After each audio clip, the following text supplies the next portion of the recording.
This is my dad's Monstera, and without intervention, it will continue to grow sideways and the stems will topple over. So what went wrong with the plant?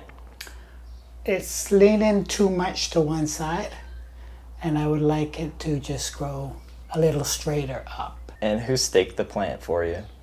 I think you did. That's a lie. But before we fix this mess, we need to make sure that you actually have a stake that's thick enough to support the stem of this plant. This kind of bamboo might be great for a seedling, but once your plant starts to size up, it's really not going to cut it for a large plant. It's best to do this kind of work when your plant is ready to be repot anyway, but one of the things you do need to be prepared for is just to make sure that you have your pot size upgrade ready.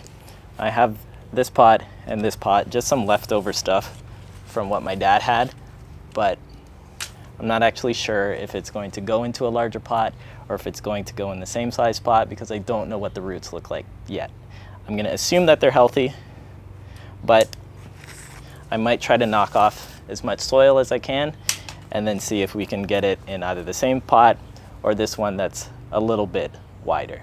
Now, if you don't want to do my crushing a watermelon technique from one of my earlier videos, you can just lay the pot on its side and then crush it and roll it. That should loosen up a lot of the soil and have it come out a little bit easier.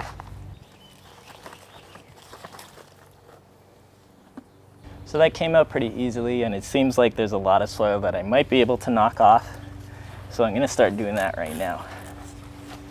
Since the stems were traveling in this direction, the goal is to place a plank so that the stems will bump into it and then start traveling in an upward direction instead of straight outwards. Thankfully, whoever had the foresight of actually planting these properly placed the stems going in the same direction, which makes staking it properly a lot easier for us. I did get 2 birch bark stakes, but because these 2 stems are so close together and this stake is extra thick, I might actually be able to force these 2 together and then just use 1 stake for both of them. I'll see what my dad says. Would you rather just 1 or 2 separate? Probably the 1, because I don't want it to look like there's like a forest around it, you know what I mean? So now here comes the part where we try to figure out if this will actually look good. So if the stake goes in here, these 2 are going together. So in the end, it would look something like this. Other than fixing these roots around here, I think we might be able to pull this off. It'll look half decent. My dad's pretty insistent on using this kind of soil mix. It's a mix of tropical houseplant soil and cactus soil. He just uses whatever over-the-counter Miracle Grow he can find. And while I don't prefer it, and I would recommend that you use something like orchid bark for better drainage and more oxygen, once you start planting things that get to this size, that can become very expensive. So use what's available, use what's affordable, just watch your watering, and you'll probably be okay.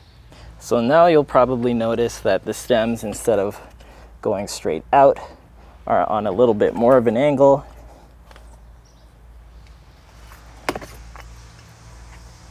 And eventually, they'll start going straight up. This is what I prefer. Once the plant gets super tall, the stems will do their best to hug the pole or the moss pole, whatever you're using for your stake.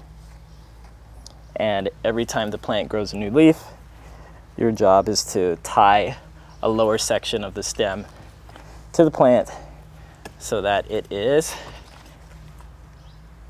still attaching to the pole. Doesn't have to be perfect, but we're trying to get it as good as we can. Get yourself some double-sided Velcro and tie your plant to your stake or your moss pole. And once you water your plant, you're done.